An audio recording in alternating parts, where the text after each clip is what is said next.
कुछ लगबे नहीं करे हैं पूछी। हाँ अच्छा रोज पूछा था जो जो आहो कुछ बोलबो कर दो कि रसिया मेरे मुंह लटक रहो ए दीदी के देव हर बड़ा मुंह लटक कइले लागता कि ढेर दिन से नहीं खतु खइले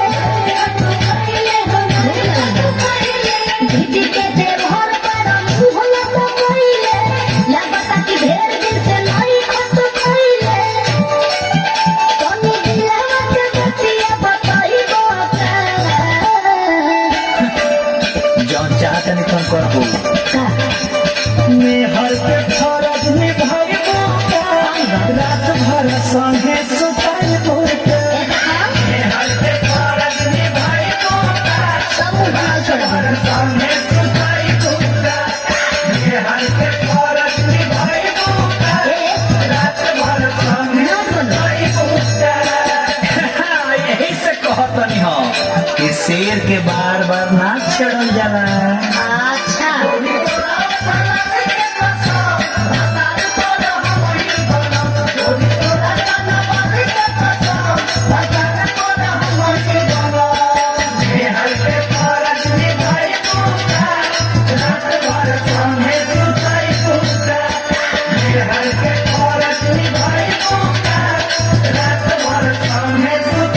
अरे बाप रे